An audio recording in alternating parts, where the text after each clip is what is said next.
So we're going to check the steering head bearings and lube them today. The way you check them is you grab the axle and you pull it this way.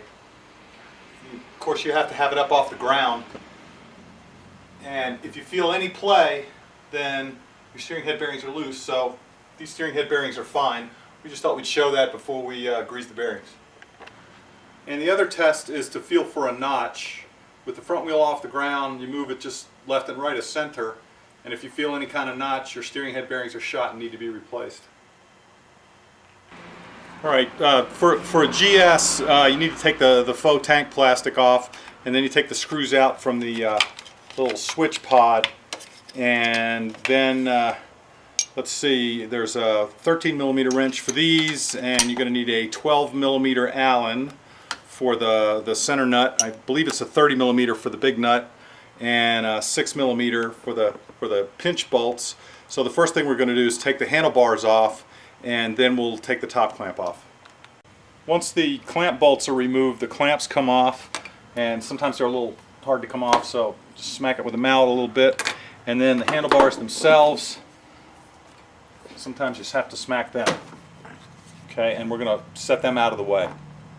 The easiest way to get the handlebars out of the way is to take a bungee cord of the proper size and just hook them where the crossbar goes and run the bungee around the front, and now they're up out of the way. This nut's 30mm, and this is the clamp nut, so we need to set the handlebars all the way and then knock this thing loose.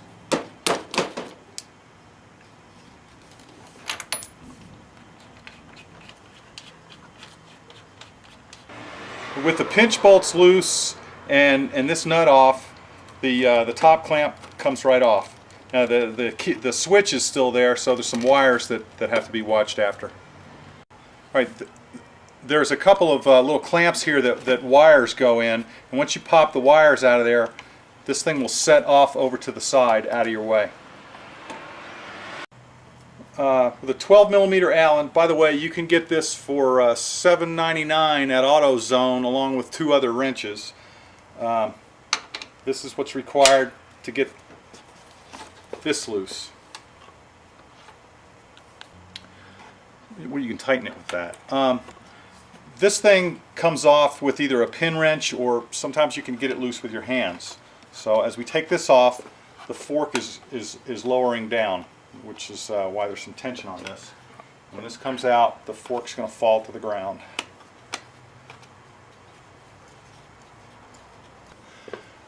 We put a piece of wood under the front wheel, and that makes it easier to get this thing loose. And yeah, it's not quite out yet.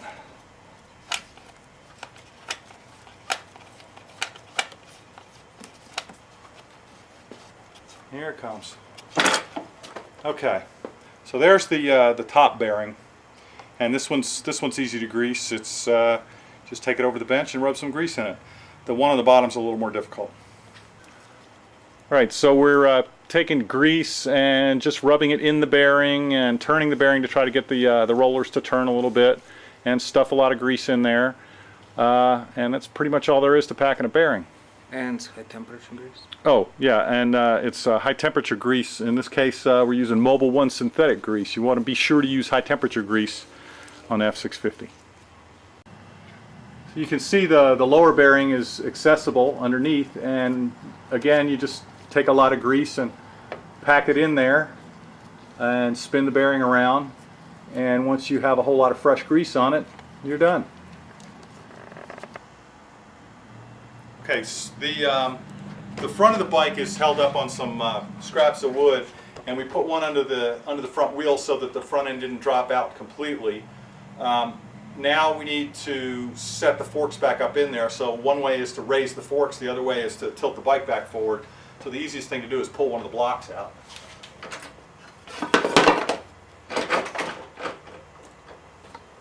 All right, now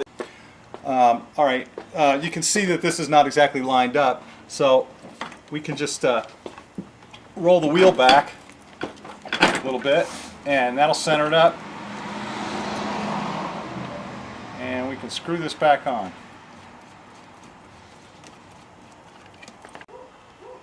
By rocking the front wheel, I can get the steering head the steering stem to come up in the head, which makes it easier to screw the nut on to tighten the top bearing.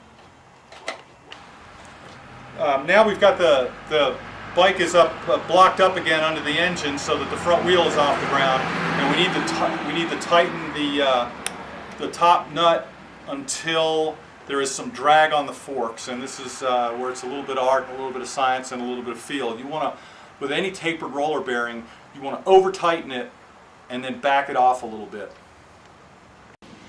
So we're using channel locks to tighten this up, and we want to get it pretty tight so that when you move it back and forth, there's some drag to it. That's thunder. You want to have it over tight, so we need to tighten it up so that there's drag to it, and then we're going to back it off a little bit. Uh-oh.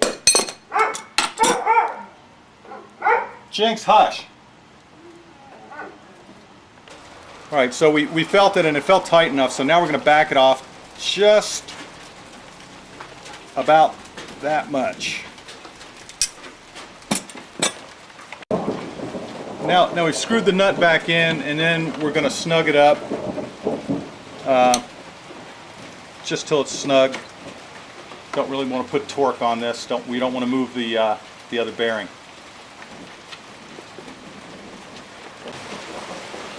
Now it's time to put the top clamp back on.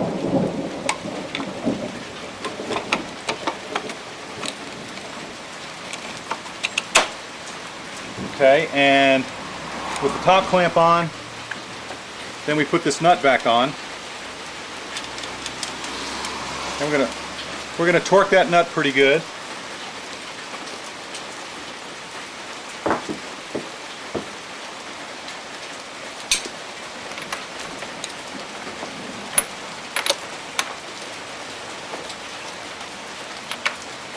I think it's 45 Newton meters.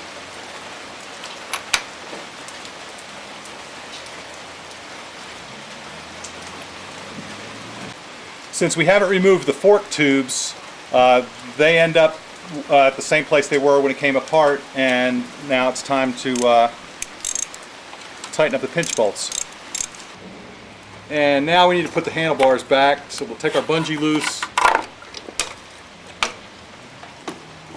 and put the handlebars someplace where it might be right, and put the top clamp in and put the bolts in real loose, and then we'll adjust the handlebars till they look like they're in the right place. So once we get both the clamps in and get all the bolts in, we torque it till it's good and snug, and then it's time to put the switch assembly back on. Okay, don't forget to put the clutch cable and the throttle cable back in the little plastic deals that hold them in place. With the whole thing back in place, you want to be able to knock the handlebar and have it move. And that shows that it's not overly tight, but it shouldn't just fall on its own. You need to knock it. The cables kind of make this a little difficult, and so that's what we're seeing here is mostly cable stiction, but it feels good. For anyone interested, this is the Touratech maintenance-free battery system. The battery's a little shorter, and for a little extra money you get this bracket with these standoffs and this plastic piece that moves the contacts over, and I have it on good authority that this is a good deal. If you have a wet battery instead of a permanent battery and you drop your bike, for instance if you take it off-road, if the acid spills it can eat the finish on your motor, and I think that's the reason that Artium got the maintenance-free battery. The battery acid also ate the harness, and it had to be rewrapped and rerouted. In this section we are going to drop the motor out of a classic Fundoro F650. First thing we're going to do is take off the belly pan, and that makes it a little easier to change the oil, to drain the oil. There's 4 screws, 2 on the bottom and 2 in the front, and once we get these 4 screws out, the belly pan just drops off. The sump bolt is a 17mm bolt. There's not much oil in the sump, but you got to drain it. The side panel is held with 5 screws. There's 4 that are easy to see, and then there's one up under the front near the radiator, near the piece that goes across the radiator. So we're going to take the side covers off. All right, now I'm going to take the drain bolt out of the frame. Hopefully I won't make too big a mess.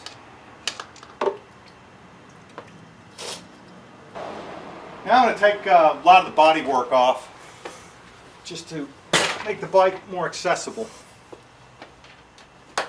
Once you take the seat off, there's 2 screws that hold the side cover.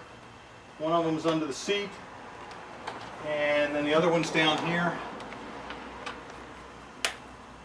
And then there's a rubber grommet thing that just pops out. And if you have some kind of luggage rack, you got to kind of bend the panel a little bit to get it around there. The windshield is held on with 4 bolts that go into rubber well nuts. So first we take the bolts out. Okay. With the well nuts out, the windscreen just pops off with the bolts out of the well nuts. And then the dash panel comes out. Sometimes the well nuts stay in the dash panel, sometimes they stay in the fairing. You don't want to lose those. Okay, to take the gas tank off, we're going to take, with the lowers already off, we're going to take these 4 bolts out on each side, and then there's 1 bolt in the back. With the fairing disconnected from the tank, or tank from the fairing, we take the bolt out of the back. If you grind this to a dull tip, you can use it for the crank stop bolt for when you do valves. Then we take the fuel line off, and then the gas tank just lifts off. Okay, now it's time to drain the coolant. So you want to get your drain pan under there, and then you loosen the bottom bolt that holds the water pump, and open the radiator.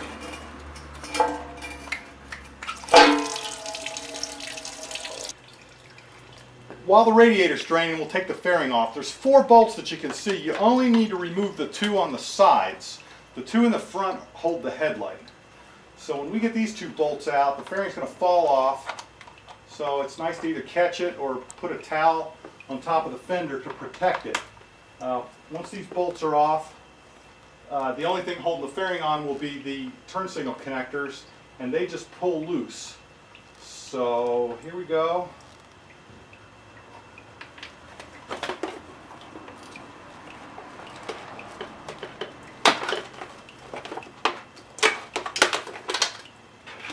Then you take the headlight loose and the parking light, and away we go. Now we're going to take the battery out. It's not 100% necessary. It should absolutely be disconnected, but it's always a good idea just to get it out and away from the bike when you're doing a lot of work on it, because you never know when you're going to drop a wrench. So there's 1 screw that holds the battery retainer, and then you always want to pull the ground first, and then pull the hot.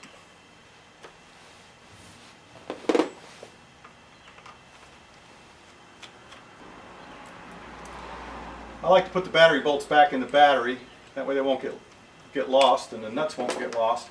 And the battery itself pulls out, but you got to take the overflow tube loose, and then we can put the battery aside. Since the radiator's drained, I'm going to go ahead and remove the radiator hose from the engine. These are not the stock clips. The stock clips you just got to pop loose with a screwdriver. They're supposed to be single-use clips, but you can put them back together if you're clever. I prefer these kind. This is a stock factory clip, and these are how you stick a screwdriver in and just sort of twist it, and they pop loose. In order to put them back together, you can take a pair of channel locks and get a short, flat screwdriver bit for a hex drive, and you can put the jaw of the channel lock here and put the screwdriver tip in there and squeeze them back together. Then we're going to take the radiator overflow hose loose, which is just one of those hair clips. All right, and we're going to take a tie wrap loose so that we can get the fan unplugged. And there's a little tab you have to push to release the fan. And now the only thing holding the radiator is 2 bolts. To get the radiator bolts out, you need a 10mm and an 8mm. And 6mm. Sorry, 10mm and a 6mm. Alright, with the 2 top bolts out, the radiator itself just lifts up out of the rubber grommets and comes out of the bike.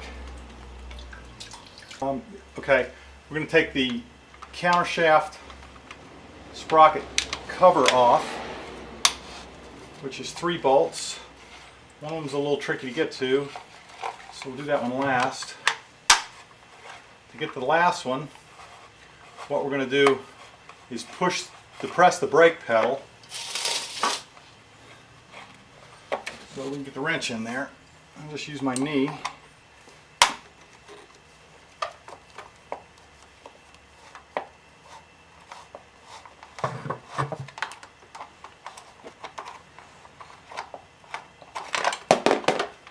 Okay, and cover comes off.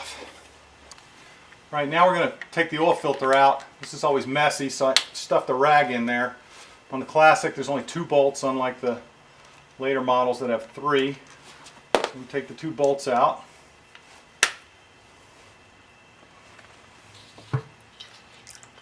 And there goes the oil. And to get the oil filter out, I've created a special tool out of a coat hanger, and it just pulls the filter out. Once the filter's out, you can turn it and let it drain. Take your rag and wipe the oil cavity. It's always a mess. While we're here, we'll just go ahead and disconnect some of the electrics. Put the spark plug leads off. Got the spark plug leads. This is the sensor for the temperature light or temperature gauge, and this is the sensor for the fan. So now this side of the motor is pretty clear. I'm going to go ahead and get this hose off the top cover while I'm here.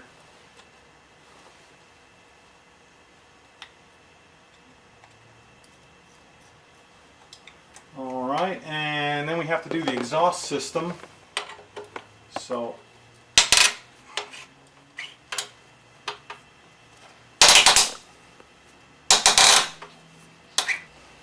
right, you need a 13mm combination wrench in order to get the nuts from the other side. I've already loosened those up, and now I'm working on this side.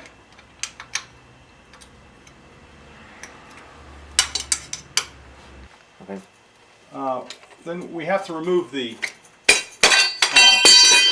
fitting for the pollution control, and that takes a 19mm wrench. The U pipe just jumped out when I was working on that nut, and once we get this loose, the header pipe will come out of the head. Okay, so here's the header pipe, and here's the U pipe. Now, there's gaskets that go in the head there, and there's a gasket in there, and then there's a gasket in the muffler bend. It's not the muffler itself, but now we've got the exhaust loose. All right, the 19mm wrench fits the fitting at the other end of the pollution pipe. This is an air injector, so that fresh air is injected into the exhaust system with every pulse of the motor.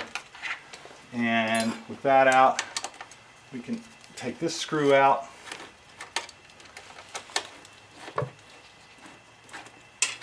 And then the pipe itself will come out. Now we're going to remove the countershaft nut. We're not going to take the sprocket off loose because we may need it to do something on the other side of the motor. So first we have to straighten the locking tab back, and then once the locking tab's straight out of the way, take our 30mm wrench and pop it loose.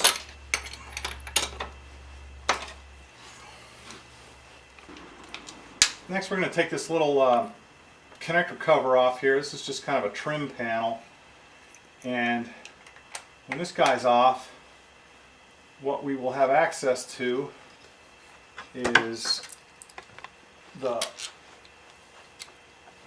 wire that goes down to the neutral.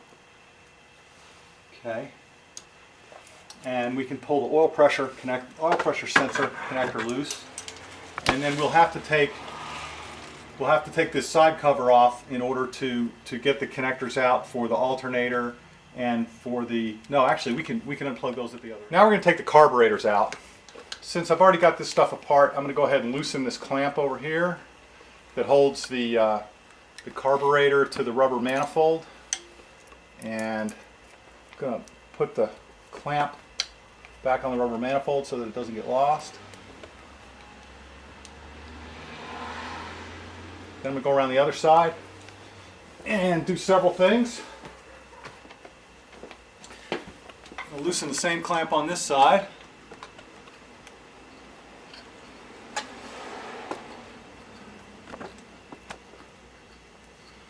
And with this clamp loose, tighten it back up so that I don't lose it. And then I'm going to take the clamps from the air box loose, and I'm going to remove the rear motor mount. Might as well do that first.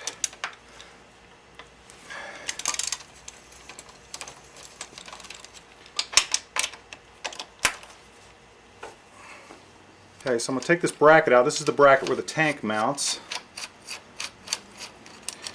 And with this bracket out, I'm going to put the bolts back in because we're going to hang the motor from the top mount when we go to take it out. So we want to have these bolts in here, but not tight. And then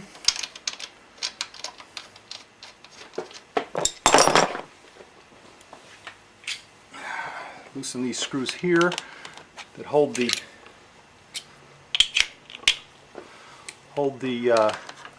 clamps for the air box. Okay, now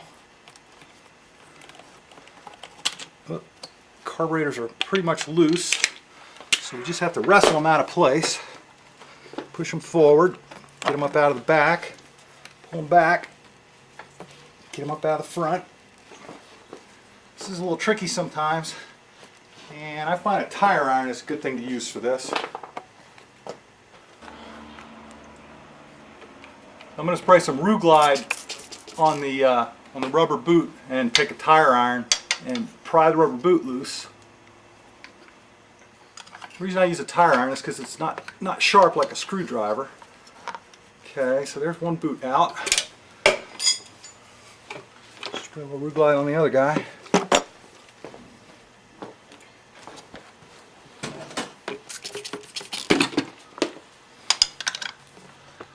Wait. Okay. Wrestle the carb.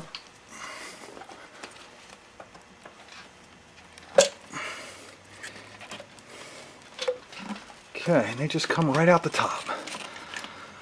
Alright, now I've done the modification where I removed the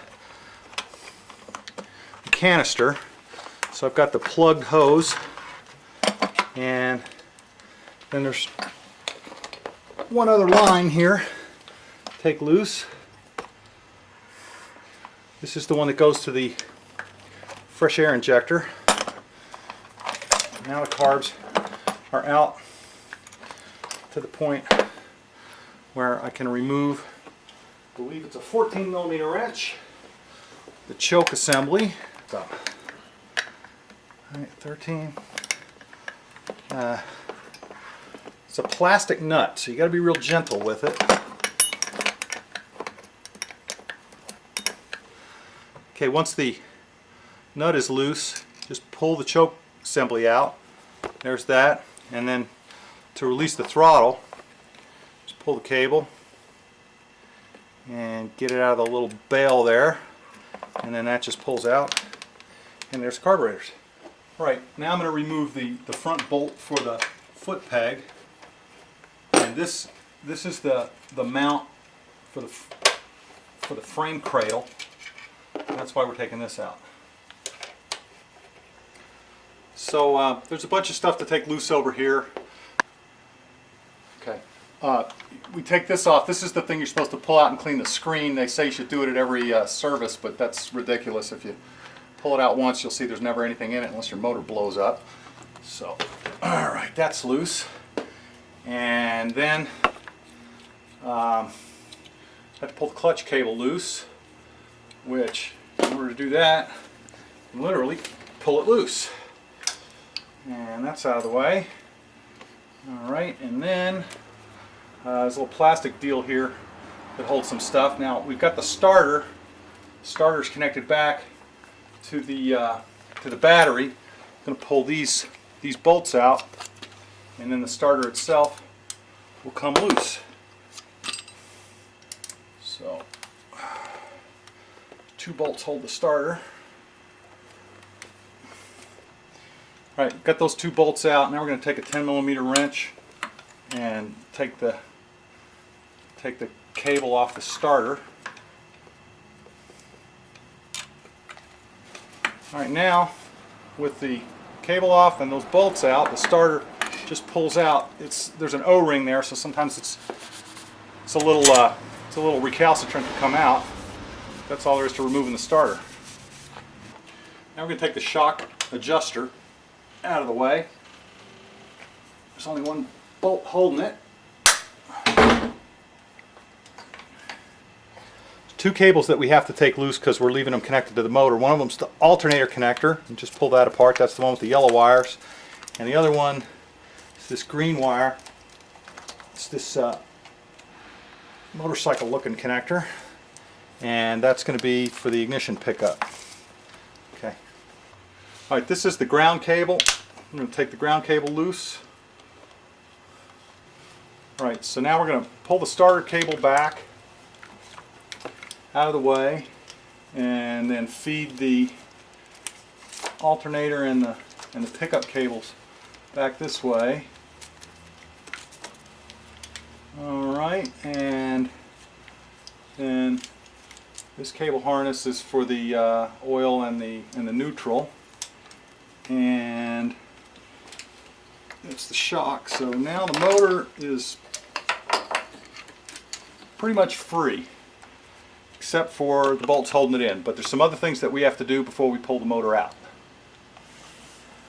Okay, forgot one thing here, the tack cable. So we've got to pull this little rubber boot up, push it out of the way, and then get in here with a pair of pliers, because this is a knurled nut, and just give it a couple of turns with the pliers, and then we can just undo it with the fingers. And once that guy's loose, tack cable just pulls out. Now we're going to take the valve cover off. It's a 10mm, and it's kind of like adjusting the valves. You just pop all these screws loose. Alright, so the bolts are out, and now we've got to wrestle the valve cover off. Alright, this is the bolt that you remove to put the crank stop bolt in.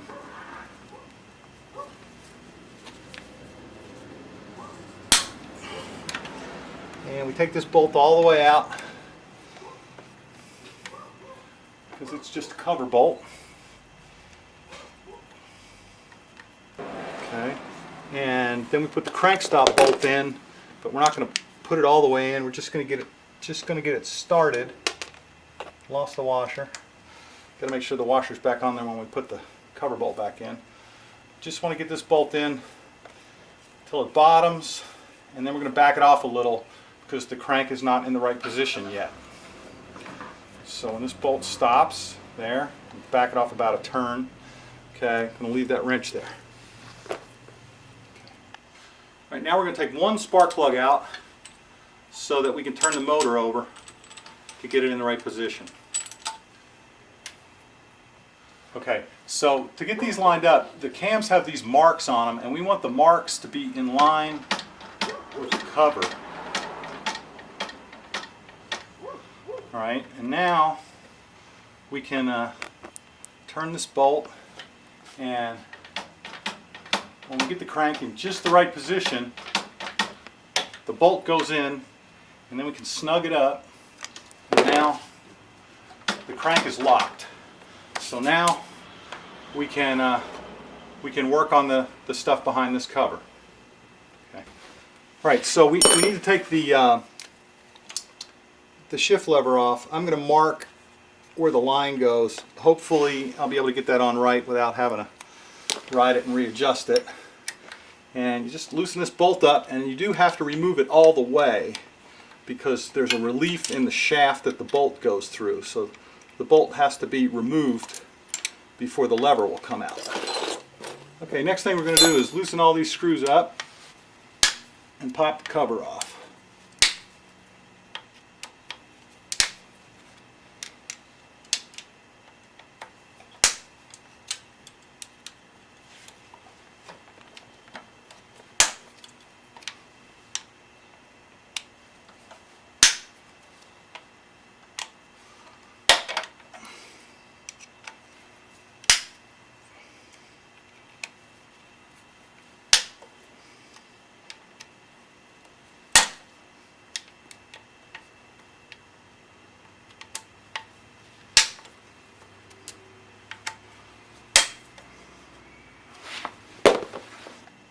All these screws loose, you move the clutch lever and the cover will just come off. Now you want to take care with the gasket. Doesn't matter whether it stays with the cover or the motor. We have to take this nut off and get this pulley off in order to split the cases. So in order to get the pulley off, we have to drop the cam chain down. So the first thing that we want to do is take this nut off, then we can go ahead and take the clutch off and take the countershaft sprocket loose. So with it in gear, the crank is locked. Okay, so with a 30mm socket and a cheater bar, we'll loosen this nut up. Alright, and now we can take it off. Now we're going to remove the clutch, which is simply a matter of cracking these bolts loose and then removing them. Alright, with the bolts loose, you can see that the springs have their tension released, and we can just remove all 6 of these guys, and then the clutch pack will come out, leaving the basket. So we'll get these out.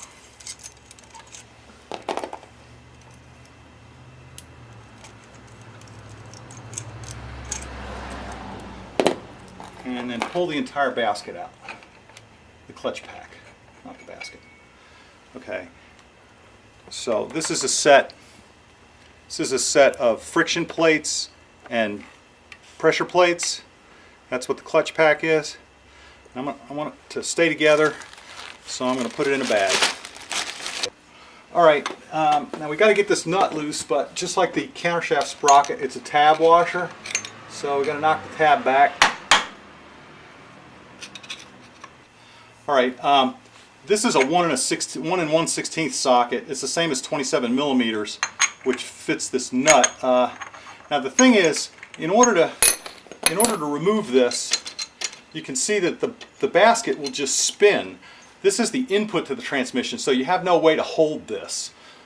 So you've got to figure out a way to hold this so that you can get this nut loose. I've got this clutch tool, which is a very fancy vice grip, and it's designed to grab a clutch basket, and I'm going to use this tool to hold it. But if you don't have one of these handy, what you can do is, if you can find somebody that's got an old clutch pack around, you can take a set of the of plates and drill some holes in them and rivet the plates together, because every other plate grabs the outside and the other plates grab the inside, and by riveting them together you keep this thing steady.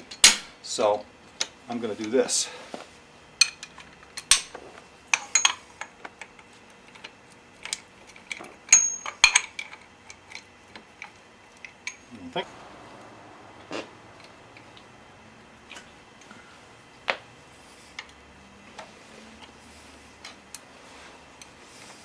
All right.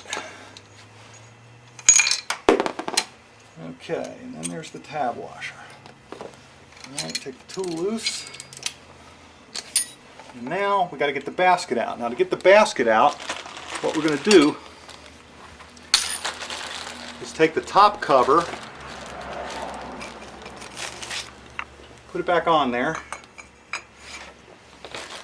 and take two of the screws, and screw them in there just finger tight, just a little bit. So we screw them in there several threads. Okay, and now we got a puller. We can go. The basket comes right out. All right, now this washer has splines, and we've got to get the splines lined up with the shaft. There we go. In order to get this guy out. So what happens is it rotates a little bit in there. When you pull this out, you don't want the bearings to slip out and get all dirty. So now the clutch is out. There's the splined washer. I should mention that this is not necessary if you're just dropping the engine. The reason that I'm taking this stuff off is because I'm going to split the crankcase. And in order to split the crankcase, this shaft and this shaft, that's the crankshaft, that's the input shaft for the transmission, they're going to go with the other half of the crankcase. So I have to pull this stuff off.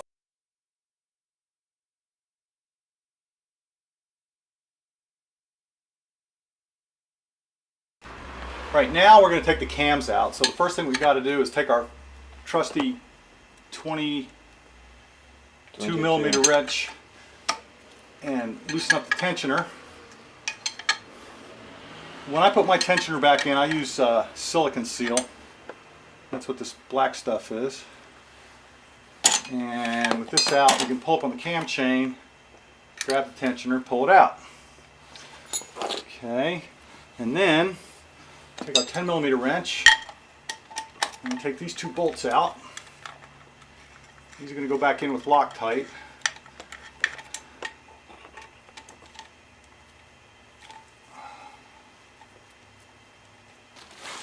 All right, now with the bolts out, we can pull this little plastic spacer out. And now cam chain's loose, and it's simply a matter of taking the bolts from the cam carrier loose, and then we can pull out the cam assembly. Okay, now we've got the cam carrier bolts loose, so we just remove the top carrier. There we go. Get that out of the way, and then cams themselves will just pop right up. And there's one, and there's the other, and oops, we dropped the chain. Okay, then we can remove the bottom cam carrier. All right, and the way you tell the intake from the exhaust is the exhaust cam has the centrifugal decompression doohickey. All right, so you can see that the cam chain, when you do drop the chain down in there, it sort of bunches up here.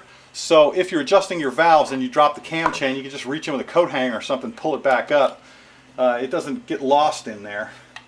So now I'm removing this bolt that holds the rear cam chain guide.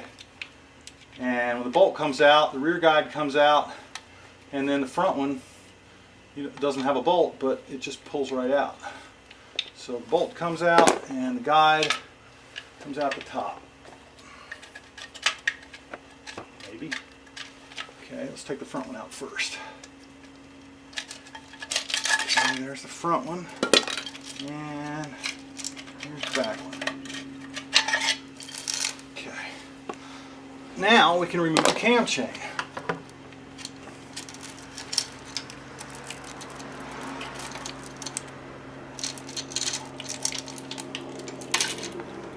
Let's take this gasket loose. All right, now this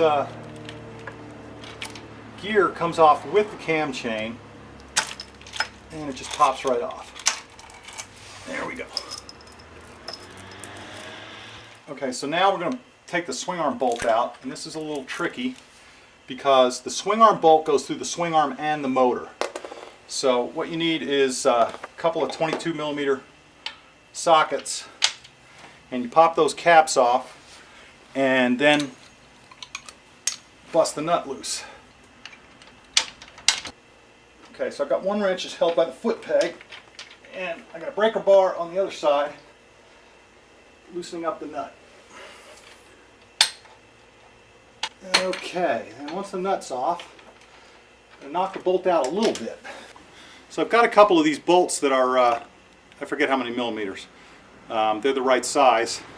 And I'm going to knock the swing arm bolt out with one of these bolts that I'm knocking in.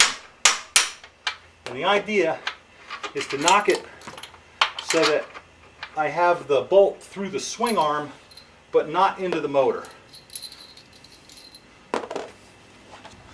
Alright, so to get this bolt out, I'm going to rock the bike and hit the back tire in order to release the tension. Okay, I've got this bolt out. I'm going to put this other guy in here, keep the alignment. Okay. Alright, something I forgot to do was loosen this oil line and remove it, because that's, I think, the last thing that's holding the motor that isn't a motor mount. So again, BMW uses those clamps that are a pain in the ass to deal with, and I use a regular hose clamp.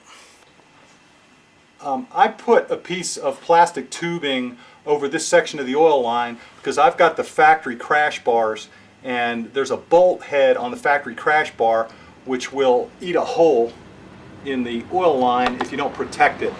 So you can see where it's rubbing on the Tygon tubing, but rubbing on tubing is not going to cause me an oil leak. Alright, the next thing we're going to do is loosen the top motor mount bolt. We don't want to take it out. What we want to do is get the nut off it. So takes an 8mm Allen and a 17mm socket to get this guy out. But once we get the nut and the washer off it, we're going to leave the bolt in there because the motor is going to hang by this top mount after we get everything else out. Right, then we're going to get the other bottom mount.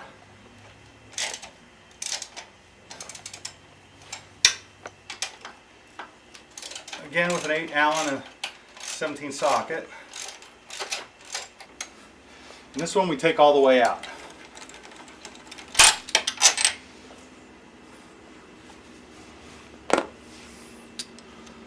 And then there are 1, 2, 3, 4 bolts to get loose, and this section of the frame will drop out, and then the only thing holding the motor will be the top mount.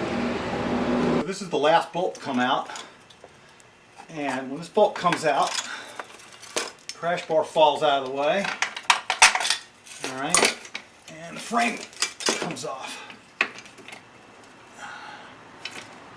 There's a clip over here for one of these hoses. Plastic clip that you just pop open with a screwdriver. And now the frame's free. Alright. After the frame cradle's out, there's one more motor mount bolt that's kind of below the swing arm. And I'm taking that out now.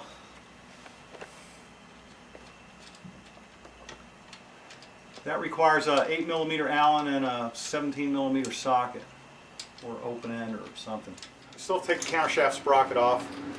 So there's the countershaft sprocket. Okay, now the motor is free except for the top bolt. So I slide it out of the swing arm and take the weight off it and slip the top bolt out. Alright, now I've got the motor and got to turn it just right and drop it out. Okay, there. In order to split the cases, we've got to take the alternator off because there's some case bolts behind it. So to do that, I'm just going to pop all these bolts loose and take them out. Alright, the alternator is a permanent magnet alternator, so this cover is held on with by magnetism. So it doesn't want to pull off real easily. So what we want to do is pry it gently and scotch it. Alright, so once it's a little bit loose, it pulls right off, but it wants to stay on. So there's the alternator. And there's a washer here. This washer is for one of the starter gears. This washer is going to go on that shaft, but we're going to take that stuff out. So to take the alternator off, we've got the crank stop bolt in, and we've got this 30mm socket, and I broke this loose before we started the video, and this nut is held on with a lock washer as well as Loctite. So this nut comes off, and there's the end of the crankshaft. Now we've got this special tool. This is really the only special tool you need. This is the BMW alternator rotor puller, and I think it also works on some different Japanese bikes. It's a car tool number 125510. So the way it works is you back the puller bolt out and you screw it on the alternator. Back the puller bolt out some more. Screw it on the alternator.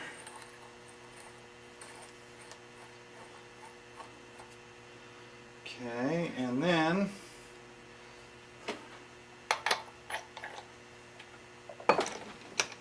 that's all there is to it.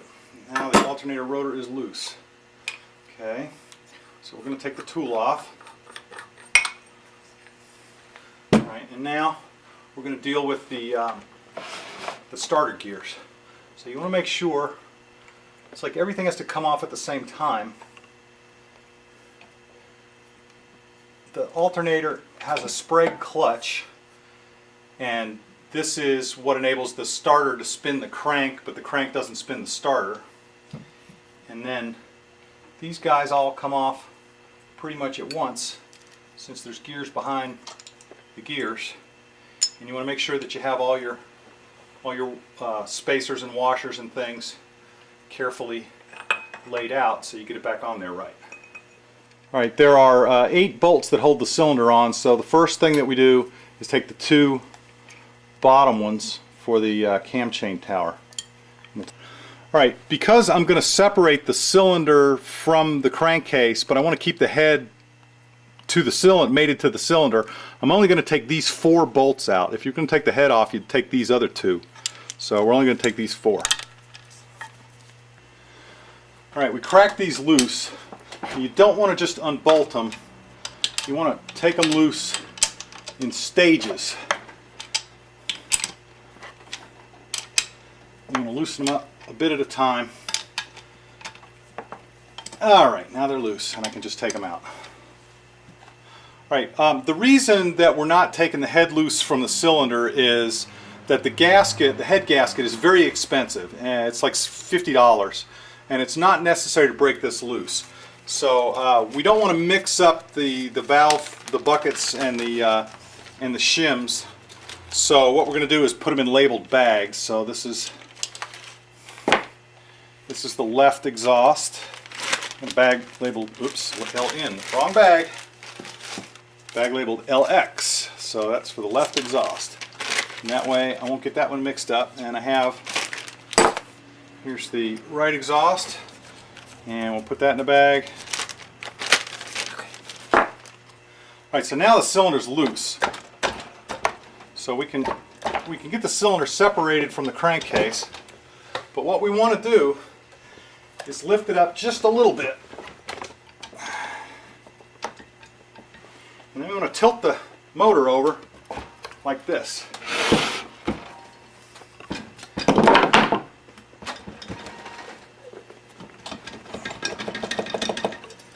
Pull the cylinder away.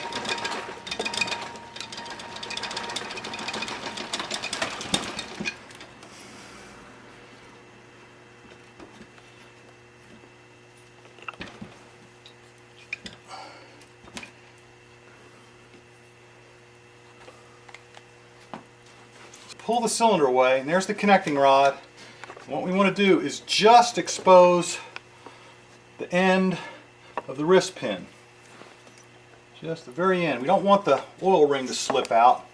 It's not horrible if it does, but it just makes life a little more difficult. Okay, so there's the clip. So what we're going to do is take that clip out and then drive the wrist pin out and leave the piston in the cylinder. All right, there's two kinds. There are two kinds of wrist pin retaining clips. One has a little flare on the end, and the other one is just naked. So the one with the flare on the end is easier to get out. There we go. Okay. Okay. You can see that this clip has one end with a loop on it and the other one's just round. It doesn't really matter which kind you have, but if you have this kind, it's easier. Alright, so I've got an appropriately sized socket that can push on the wrist pin. I'm going to go around the other side and just push it out. Alright, and here's the wrist pin coming out. Okay, now there is the wrist pin. Now, I can push the piston up in there a little bit, and now we can remove the cylinder. Okay, I tore my base gasket here, so I'm going to need to replace that. And the cylinder comes off. Okay. Alright, one of the things that I like to do is keep the connecting rod from banging around on the crankcases. Whoa. So you can do that with a couple of pieces cut off an old inner tube, like that. Alright, I want to take a moment to talk about what we're looking at here. The crank drives the clutch basket, and then the other part of the clutch is connected to this is the input shaft of the transmission, and there's a gear on the back of that drives all this stuff here. This is an oil pump and this is an oil pump, and these are held on with snap rings, and when you pull the gear off, the gear just pulls right off, and then you can get to the screws behind there. But we don't have to take the oil pumps out today, so I'm not gonna disturb any of this. Okay, the crankcase itself is held together with a lot of bolts, and we have to take all of them out. Here's one, here's one, here's one, here's one, here's one, here's one, here's one, here's one, here's one, there, there, there, there, and there. So when we get all these out, then we can split the crankcase. Be sure you get this one, because this one's kind of hard to see and it's not in the line with the rest of them. So this one is the one that's easy to forget. Okay, we've got all the bolts out, so we can split the cases. Now what happens is, I'm going to turn it the other way and kind of tug on it. Alright, and get a soft hammer and hit the crank and hit the transmission shaft. You can see the cases are coming apart. There we go. Alright, so lay it back over on the right side. Hold the left side right off there.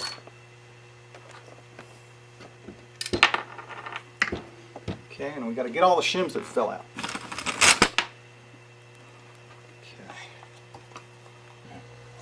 Alright, this is the notch in the crank that when you put your crank stop bolt in, it goes into that notch and holds the crank on top dead center. Okay, this is the shift pawl that when you shift the gears, this is the gear shift lever here, this thing moves up or down and turns this shift drum, and then this piece here is the detent. This is what keeps it in the gear that you're in.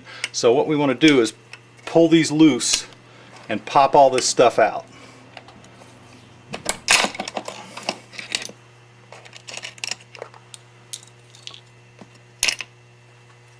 Okay. All right. To remove the transmission, there's two shafts here that you can just pull out with your fingers, and these hold the shift forks. One of them holds two shift forks, and the shift forks have tips on them that run in the shift drum. So we pull the other one out, and then we can pull the shift drum out. And there's the shift drum. So you can see how the shift drum makes these forks go up and down, and that's what makes the transmission shift gears. Okay. The neutral switch on the bottom of the shift drum, there's this phenolic or bakelite whatever piece here, and there's one little metal tap, one little metal rivet head there or something, and this is the neutral switch. So when this thing makes contact with that, that's what makes your neutral light light up. So we're going to take the transmission out. This is the input shaft and this is the counter shaft, and so with the rubber mallet you can just tap on the counter shaft and pull on the input shaft.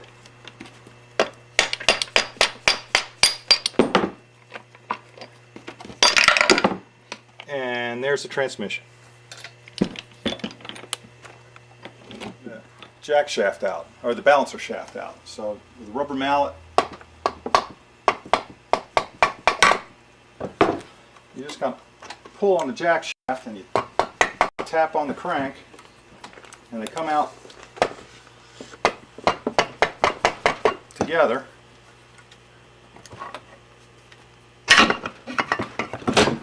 Okay.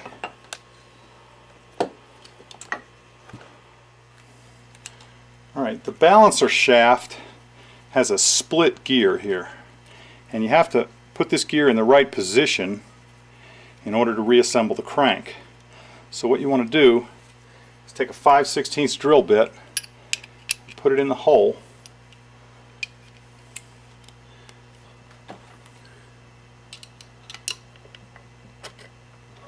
okay, so with the drill bit in there, the gear's lined up. Now we want to take a touch of oil, put it on the bearing surface,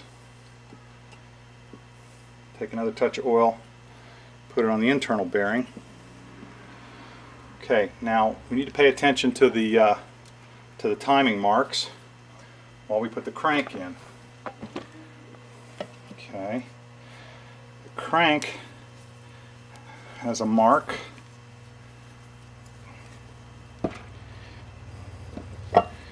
And the balancer shaft has a mark.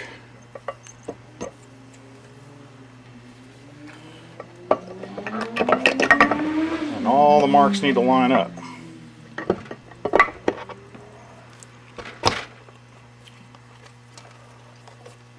Okay, but the connecting rod has to be up the middle.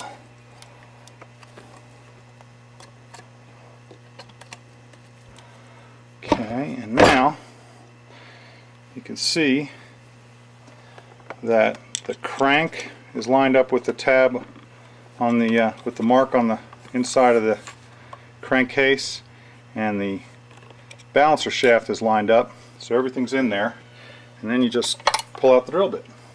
Alright, now we're going to put the shifter shaft back in. Now the shifter shaft comes out and it falls apart into three pieces. So there's the one main piece, and then there's the detent, and there's the spring. So the spring goes in and it's going to rest against the crankcase, and the detent just goes on there, and we push this in, need to kind of wiggle it to get these are the return springs. Now we pull this up, get the detent, and pull all this down. And the easiest thing is to take the shift drum, this is neutral on the shift drum, and put the shift drum in place. Okay, now that's going to hold all this stuff out of the way while we put the transmission back in. So the transmission, you need to pay careful attention to where the shims go. There's a there's a small thrust washer that goes on the outside. There's a larger one that goes on the inside. This stuff just falls apart.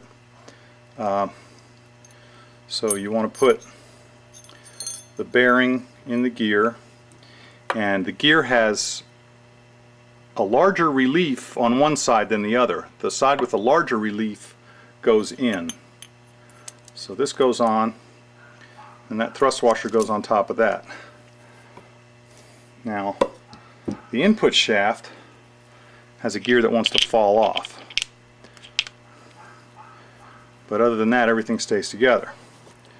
So we mate the two shafts and drop them in the motor. Okay. Alright, now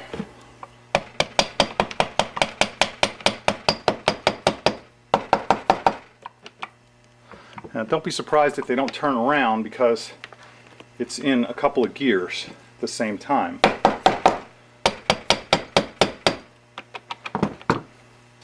So you can look and make sure that the gear on the bottom of the input shaft is contacting. Now it's a good idea to pull the shift drum out so you can feel that gear. Make sure that it's seated well. Okay. Alright. Now with the drum out, I'm going to put the shift forks back in. Put this shift fork back in, that's one of them, and then the other one, put the bottom one in first. Make sure that you get it in the groove on the gear that it operates. And then that other one. So with the shift forks in, we can rotate them out of the way. Pull the pawl and the detent down, and put the shift drum back in. Okay. Then the shift forks run on these shafts that just drop in. Now we need to make sure that the shift forks are positioned properly in the drum before we try to fit the shaft in. Now it looks like the input shaft is not in far enough.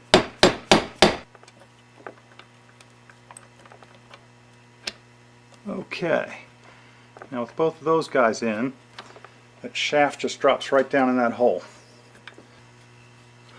Alright, and the other shaft goes in. Put the heel of the shift fork in the middle groove on this side, and there we go, and then the shaft drops into the hole. Okay. Alright, now it should spin because it is in neutral. Okay, it might be a good time to work the transmission and see if it works properly. So first thing we'll do is try first gear. Okay, that's first gear, and then there's neutral. You can feel the output shaft is not spinning. Okay, there's second gear.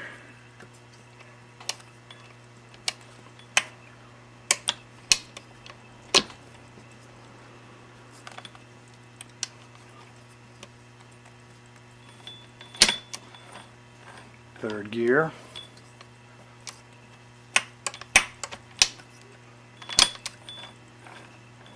Fourth gear.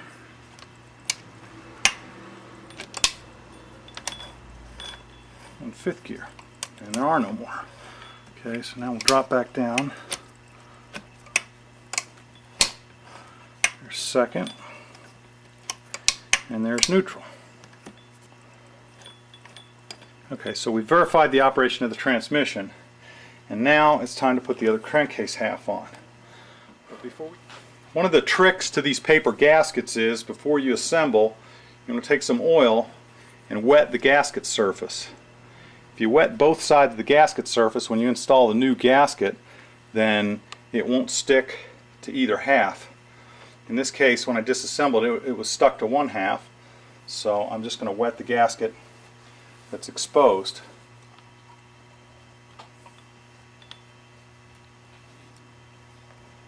Alright, with the gasket wet with oil, get the other crankcase half.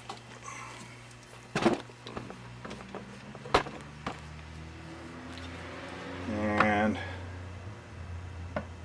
line everything up, lower it on there. Okay, now one of the tricky things is this white gear, this plastic gear. Okay, so we want to make sure that the shaft goes through the gear and nothing binds. Alright, now the thing's pretty well lined up.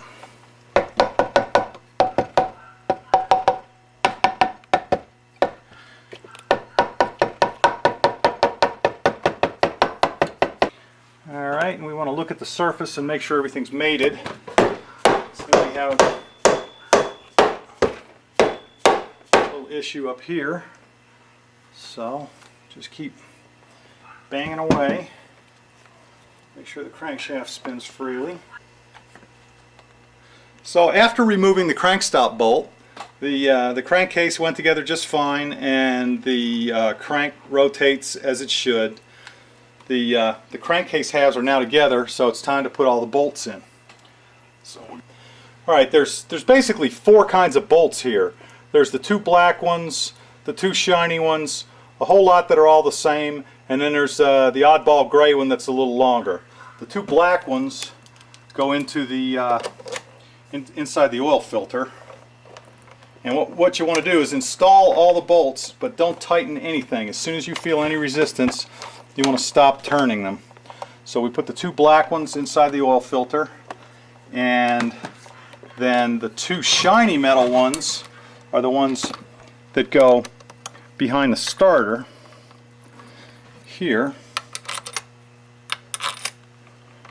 Alright, and after we get these guys in, we'll put all the other ones in, and there'll be one that either comes up short or comes up long, and we'll figure out where that last bolt goes by the process of elimination. So using the process of elimination, we figured out that the long bolt drops in there between the oil filter and the alternator. So now we're going to just snug them all up. Okay, with all the bolts in and just lightly snugged down, we're going to torque them all. They're supposed to be torqued to 10 Newton meters, and it's not a good idea to tighten them all in order. So what I'm doing is going around skipping one, and then I'll go around again and skip the other one. Right, with the crank halves bolted together, you can look into the hole and you can see the groove in the crank. Alright, you can see the hole in the crank, the slot in the crank going by where the crankstop bolt goes. So we're just going to line it up and then put the crankstop bolt in. After cleaning the mating surface for the cylinder base, I'm going to take a new base gasket here and oil it up so that it doesn't stick and tear next time the thing is disassembled, hopefully.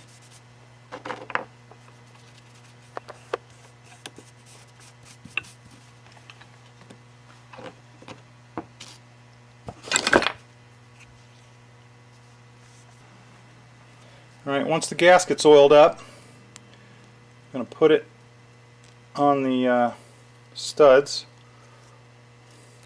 and settle it down. There's a pin there. You want to make sure the hole goes on the pin. Okay, and there's going to be a pin in the cylinder base that's going to go through this hole here. And what we're going to do is take the wrist pin out of the piston, lift the motor up, and try to get the wrist pin in without pulling the piston out of the cylinder.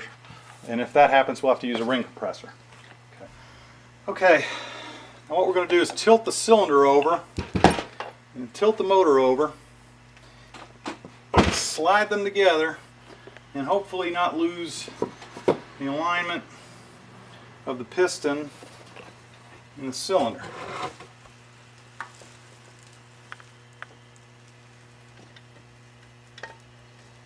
Okay, we need to pick up the connecting rod. Uh-oh.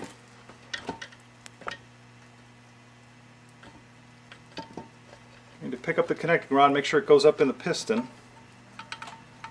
Just ease them together until the connecting rod can line up with the hole in the piston. Then we just slip the piston pin in.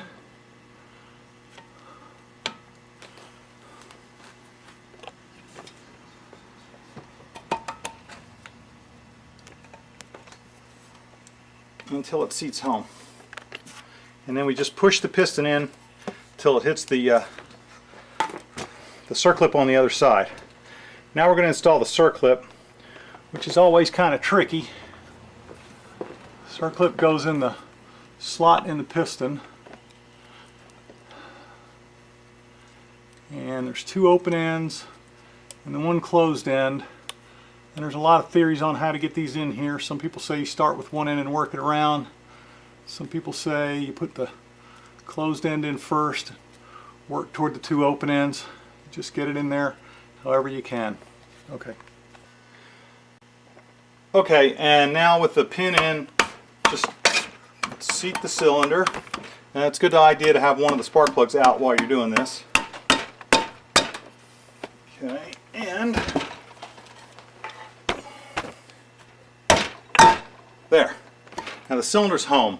So what we're going to do is we're going to put the four stud nuts back in and put the two tower bolts back in, and that'll just attach the Alright, so we got these two bolts that go in here, and we're just going to put them in a little bit, not torque them down yet. Then we put the stud nuts on. That's 15 millimeter. And we're just going to put them on finger tight to start with.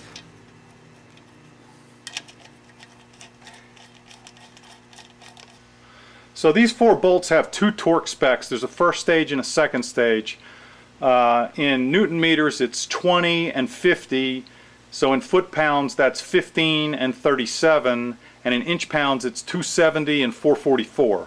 So I got a centimeter kilogram and inch pound torque wrench here, so I'm going to go with the inch pounds. So the first is 270 is the first stage. So we're going to go 270, there's one, and then we go across to the next one.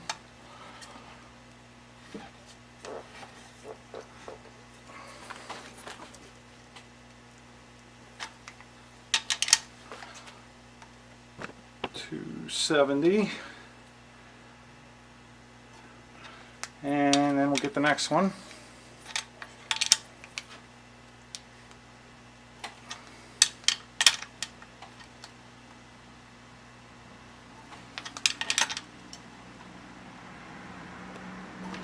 And we'll get the last one.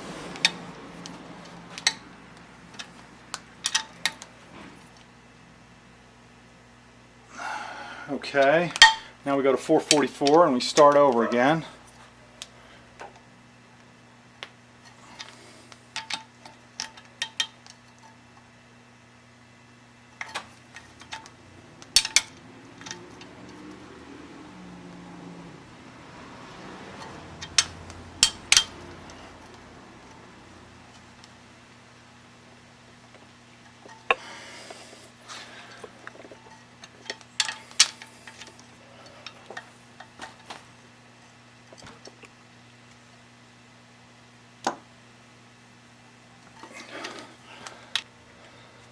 Now we're going to tighten these up to 10 Newton meters because that's what all these little bolts are that go into the aluminum.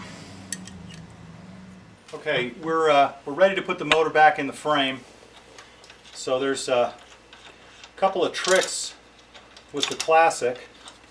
The the first thing we want to do is you need to have 14mm bolts holding the swing arm, because 14mm is what size the swing arm bolt is, and if you've got them, then the motor will rock right in there. But what we're going to do is, this is the top motor mount and it's hanging loose, so I'm going to pick the motor up and get it lined up and shove this bolt through, and then the motor can just hang, and I'll tighten that up and then put the swing arm bolt in.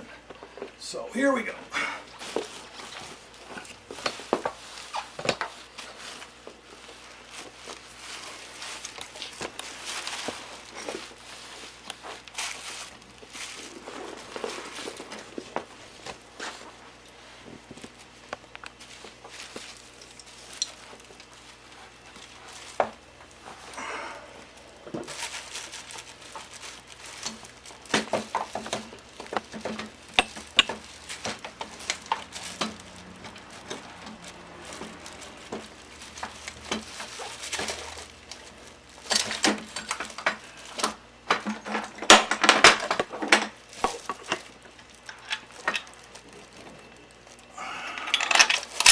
Okay, so now the motor's just hanging, and we can slide it up into where the swing arm's going to go, and we'll need to tighten up the top bolts, pull the motor up.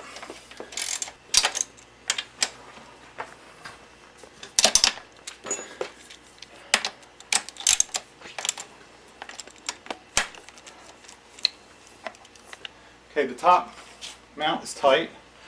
So now it's time to get the swing arm bolt in. Pull one of these 14s out, not disturbing the swing arm.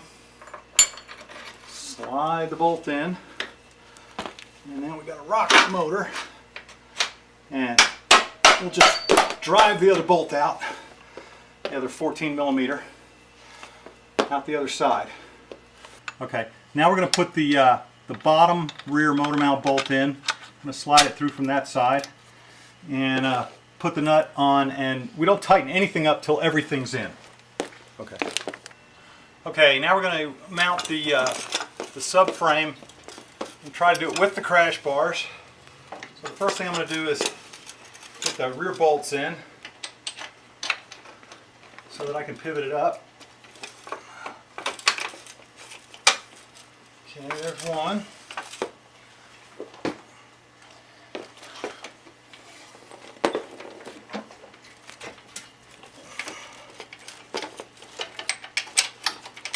Okay, there's the other one.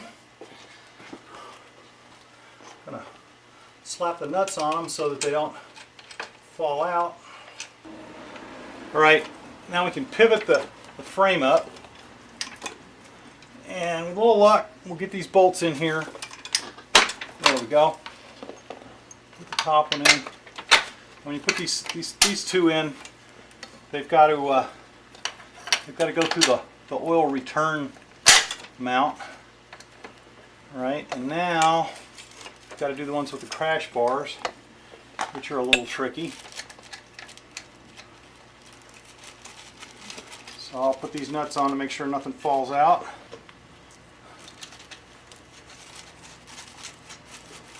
Alright, and now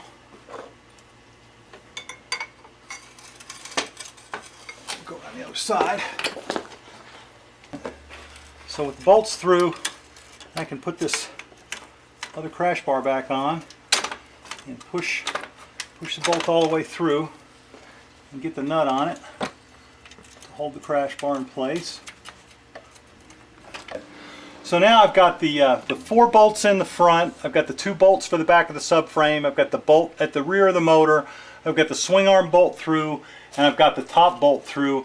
Everything's in, they're all lined up. So I'm going to go ahead and tighten everything except for the top mount, because I have to take the plate back out in order to get the carbs in. Now we're going to put the cam chain in and put the crank gear back on. So just drop the cam chain down the tower, and I'm going to hook a bungee on the cam chain to make sure that it stays up. And the gear goes on. There's a key, so it only goes on one way. Alright, with the cam chain hanging loose, you can slip the gear on. Okay, now we're going to get the cam chain up a little tighter so it stays out of the way. Alright, now I want to clean this off a little bit. And put some Loctite on it. Put the lock washer on. Shake up the Loctite. Put a few drops on there. And put the nut on.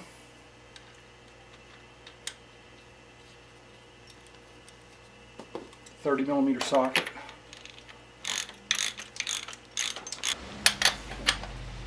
And we torque it to the proper torque spec, which is real darn tight.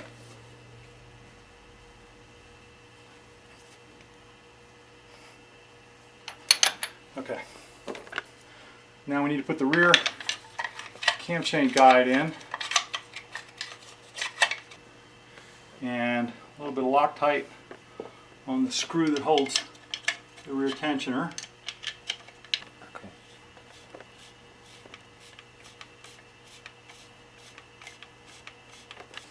Alright, now we're going to, before we put the clutch in, hook up a few oil lines because it's easier to get at them without the clutch in place.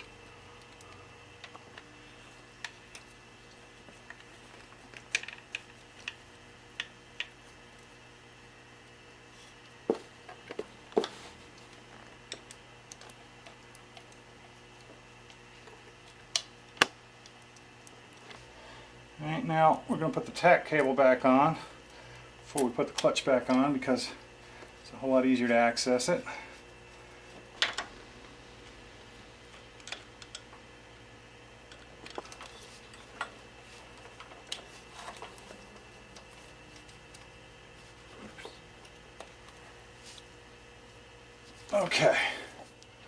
Okay, now it's time to put the clutch basket on.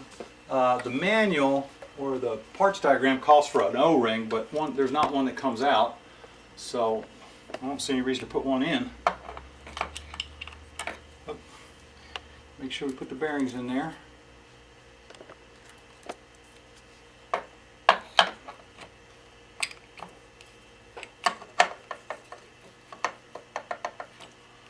Okay, so we've got an issue with the gears here, so we have to spin the gears a little bit. There we go. Okay. All right. Before tightening the clutch basket, the basket is locked to the crank, but the shaft goes through the transmission. So we've got to put the sprocket back on so that we can use the rear brake to hold the output shaft. We'll put it in gear and step on the rear brake to torque this nut. So let's put the sprocket back on. Okay, now the basket goes on. Then the tab washer goes on. It's got 2 tabs, you can reuse it one time. Alright, and then we take a little bit of Loctite, put it on the threads. And we put the nut on. It's a 27mm socket, which is a 1 1/16 standard wrench.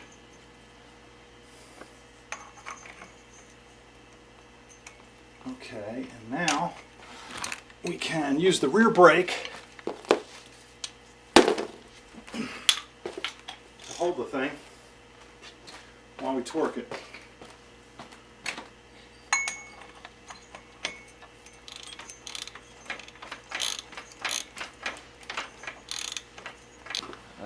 Alright, and if you've got one of these handy clutch tools, you can use that to hold it while you torque it.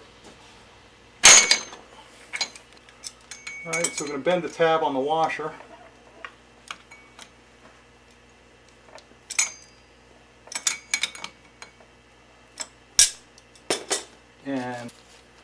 And now we're going to install the clutch pack. With any luck, it'll slip right in. Otherwise, they have to go in one at a time.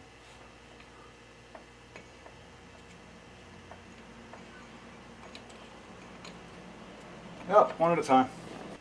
All right, and the last plate doesn't go with the others. It goes in these other tabs here.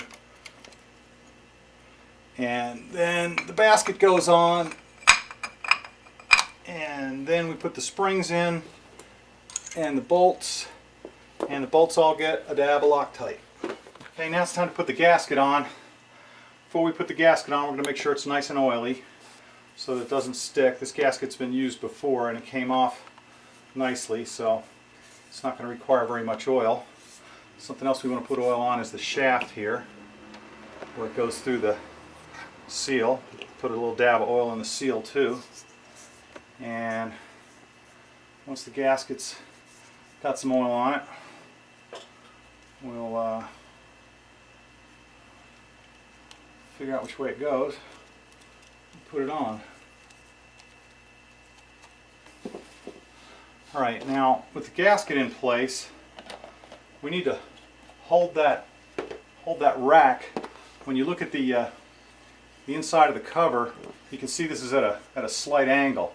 So this rack's going to need to be about like that, so that it matches up with the gear inside. And this one seems to be staying in place. If it doesn't stay, you just take a blob of grease and stick it on there. It's not going to hurt anything. It's a wet clutch. Alright, I've got the gasket in place, and I took a couple of wooden matches and put them in some of the holes to hold the gasket up. I put a blob of grease on the rack to hold it in what I think is the right position. And now I'm going to try to feed the cover on. We'll see if it goes.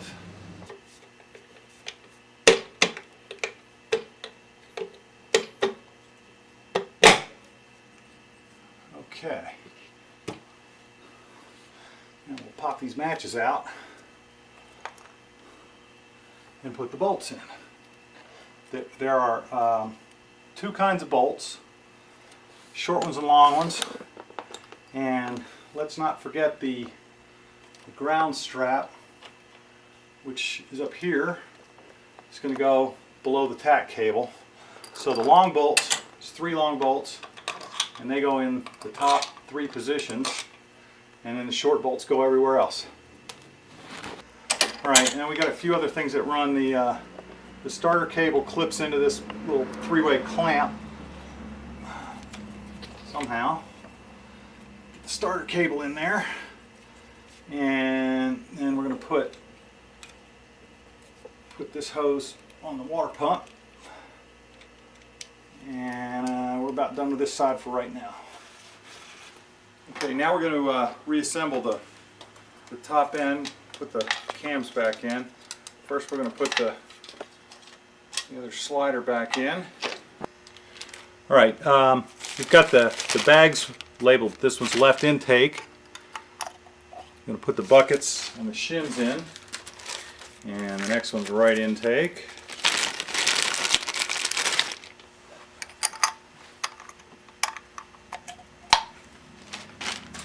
And the next one is right exhaust. Now we put the lower cam carrier in, making sure that it seats properly on the pins. And we're going to put the 2 cams in, and we want to try to get the lines lined up and have it on the cam chain. So this will probably require some readjustment, so we'll just get it in just to start with. Okay, they're both in, but the lines are not in the right place. They need to be parallel with this surface, so they both need to be adjusted.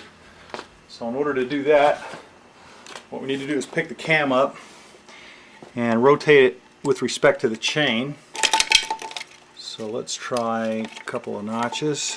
That was the wrong way.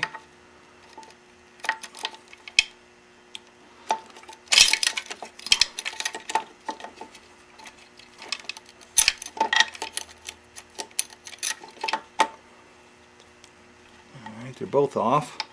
So we'll do the exhaust as well.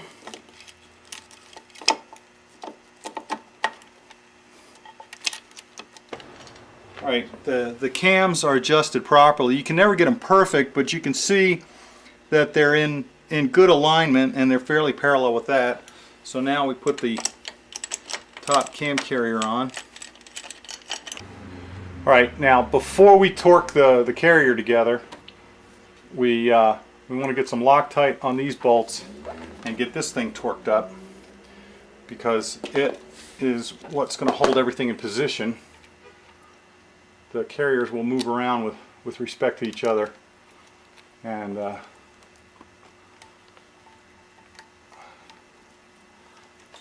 alright, so we're going to torque these, and once these guys are tight, we can go back and tighten up the cam carrier bolts.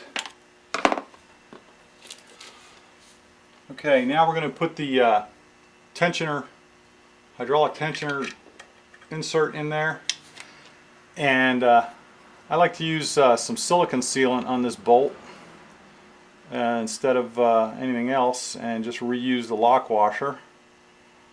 And we'll put that bolt in, and while I have the silicone sealant out, I'm going to put a little bit of silicone sealant on the swing arm bolts, because they have a tendency to get kicked off, and if you have silicone sealant on them, I'll tighten that up in a minute, if you put a little bit of silicone sealant on them, then they're not going to jump off. So these are the little covers for the swing arm bolts.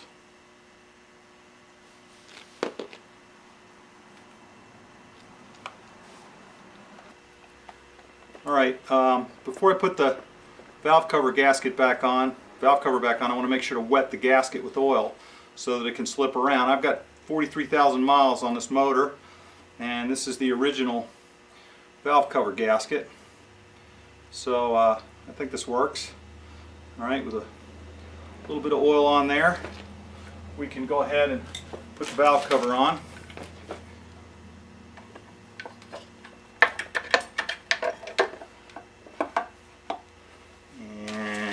Put all the bolts in. Get them all in finger tight, just started before you torque anything down, so that the valve cover can move around to where it's happy to be. Alright, with all the bolts in and snug down, I'm going to put the final snug on them, and now the top end's together, with the small exception of one little hose that goes to the fitting here. Find the hose.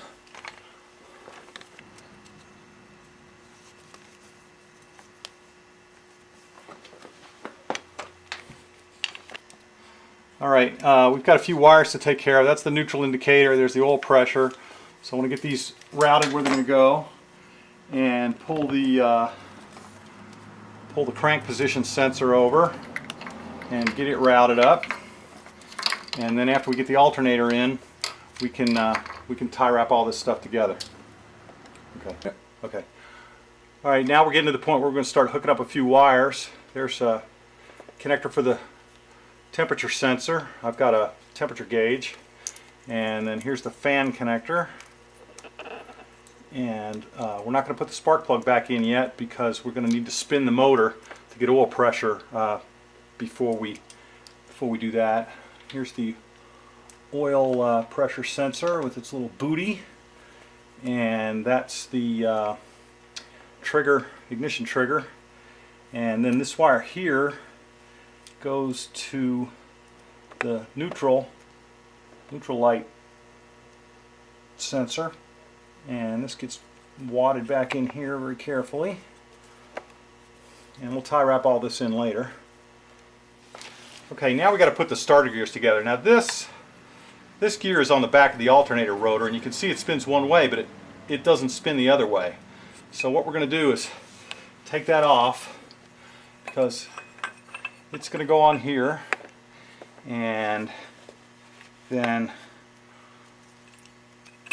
this guy goes on, and then this guy goes on. Whoop, these two have to go on together. So we'll mate those, slip them on. All right, and the spacer goes on first, and then the washer, Now the starter's not in, and because the starter's not in, we can turn this. And that's critical because this thing's keyed. And in order to get this on the shaft, in order to get that clutch to work, we've got to be able to turn the gear. So one way is going to work and the other way isn't. But we've got to have it lined up on the key. There we go.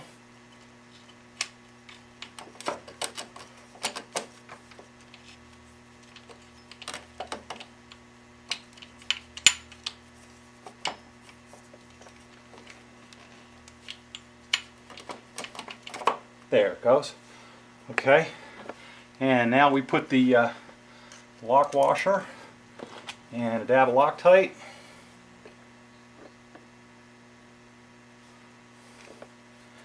And the nut. Now the crank stop bolt is still in there, so we can just torque away.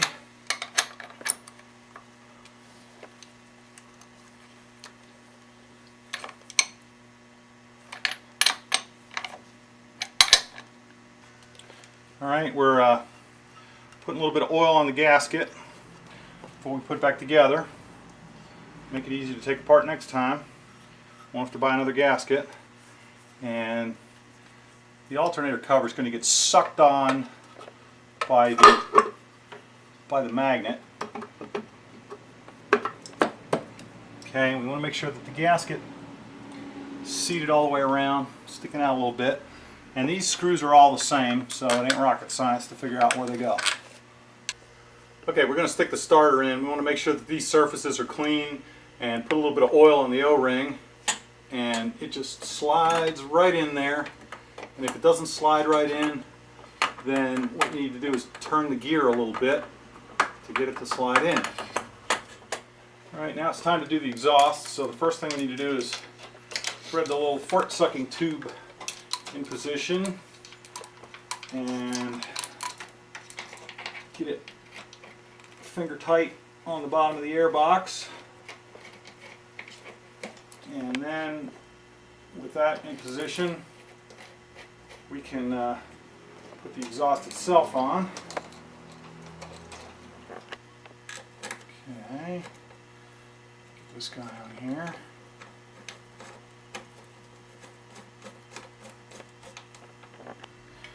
And we're going to slip the exhaust in.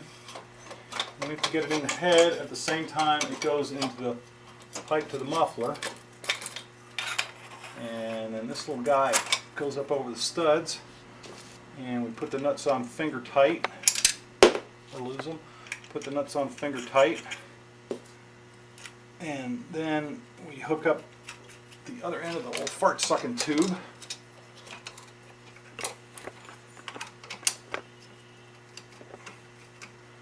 Again, just finger tight, because we're going to need to wiggle the exhaust to get the U-pipe on. And the U. Okay, now the U-pipe goes in, and the pipe, a little tricky. You got to get it in the collector and get the thing that holds it to the header bolts, the header studs. Okay, and we put the nuts on finger tight. And then we'll wiggle the whole thing and then tighten it all up. Alright, the radiator has these two tabs that go into these two washers. They just slip in, and then there's some nuts and bolts that go into the top. So we want to put the doohickeys in the holes and get the overflow hose through the bail. Alright, once the radiator's in position, we put the bolts in. Alright, and there's the bolt and the washer and the nut. And the bolt requires an 8mm and the nut requires a 10mm. And so we'll snug this up a little bit and then go around the other side. Alright, we're going to put the carburetors back in now. So one of the tricks is spray a little Rue Glide and rub it around inside all four boots. That'll help make the carburetor slip in easier. you don't have any Ruglide, you can use son of a gun or something like that. Before you put the carb in, since you can get at it, it's a good idea to pull this out and make sure that little filter in there is clean. Okay, now I'm going to hook up the throttle cable. Drops in there and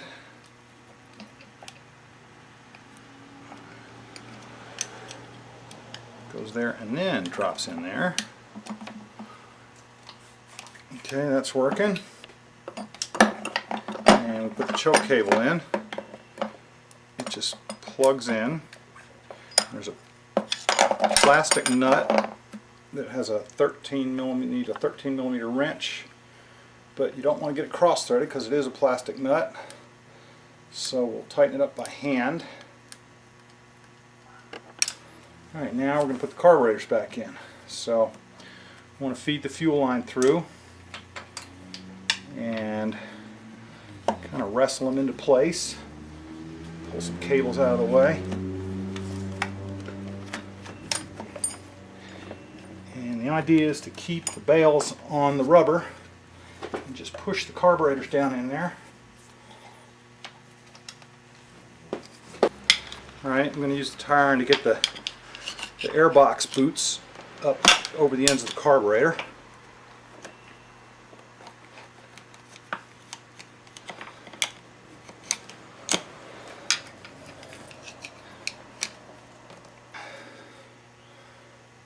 Alright, and now we're going to work the intake boots a little bit. Alright, we got the intakes on, so finish up with the airbox. Got to make sure you don't have hair lipped anywhere.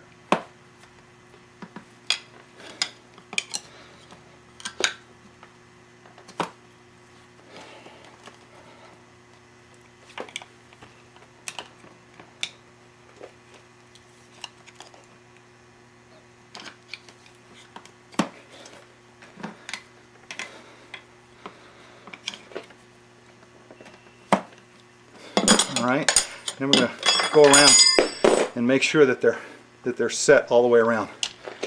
Case, we tighten up the four clamps,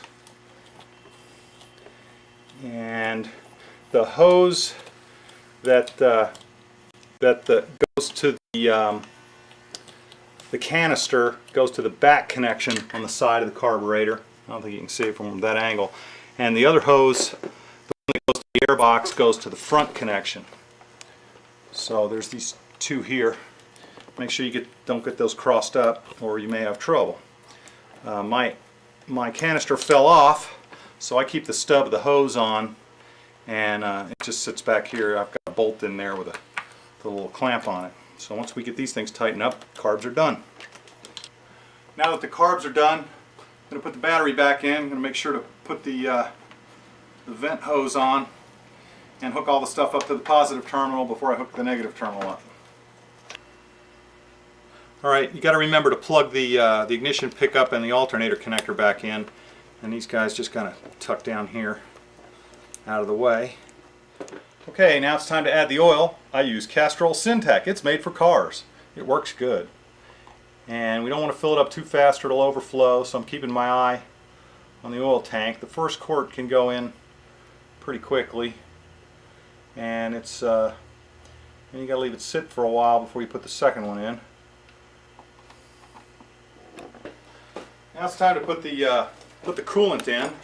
I've got some 50/50 premix coolant here, and I'm going to fill up the radiator.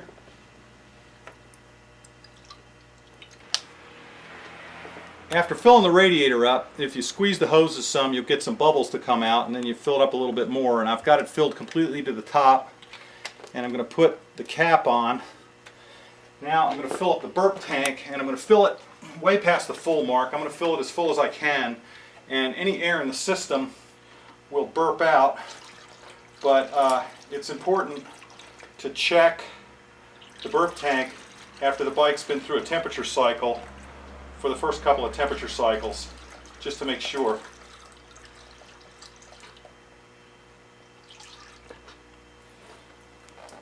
Okay, that's full. Now it's time to remove the crank stop bolt. We're going to turn the motor over with the bleed screw out. So in order to turn the motor over, we need to take the crank stop bolt out and put the little stopper bolt back in. Alright, now this screw here is probably in pretty tight. I pre-loosened it before we started shooting. You take this screw out, and this is the bleed screw. Take that out, and we're going to crank the motor. It's in neutral. Everything's hooked up.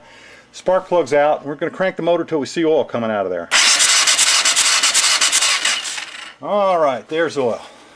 And it's critical to bleed this in order to have good oil pressure when you start the motor. Okay, before I put the oil filter in, I like to pre-fill it. This is one of those permanent type filters. So I'm going to pour a little bit of oil in there and spin it around, and you can see it wetting. That should make the oil get up to pressure faster. All right, and with that pre-filled, put that puppy in there. I'll put the cover back on. All right, so we've got the oil filter cover on. The spark plug is still out, and the oil's topped up. And now I'm going to turn on the key, and I'm just going to crank it till the oil light goes out.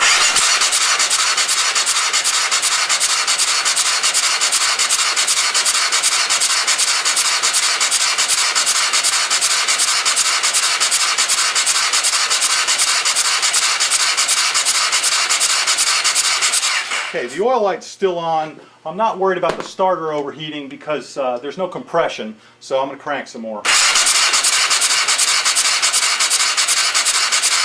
Alright, now the oil light's out.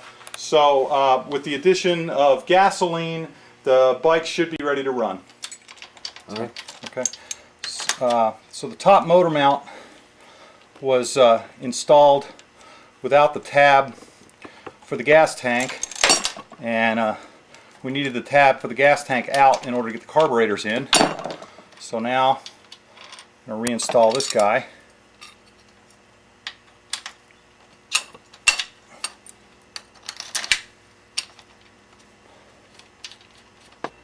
Got a few things left to do. Got to mount the shock preload adjuster.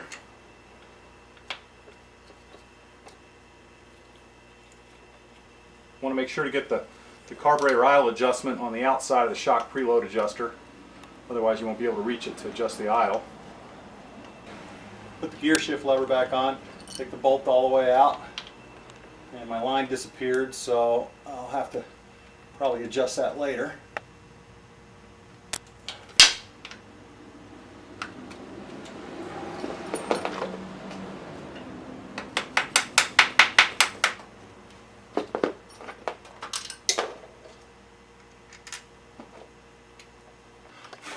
Alright, to install the clutch cable, just hook the end in there and make sure the boot's out of the way, and we can pull it back. Let me get around here. My hands are real greasy. Pull it back and it slips in.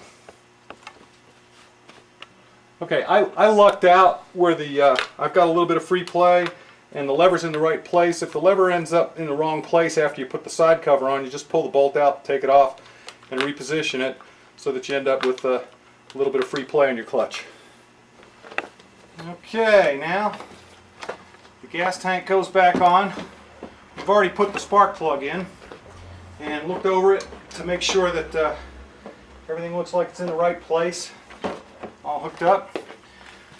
And we'll hook the fuel line up and turn the gas on and watch the filter bubble and fill up,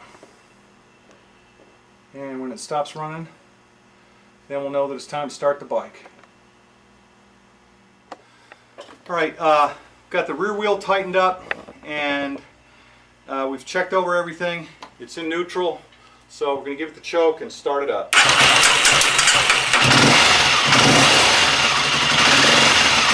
Now we'll work through the gears.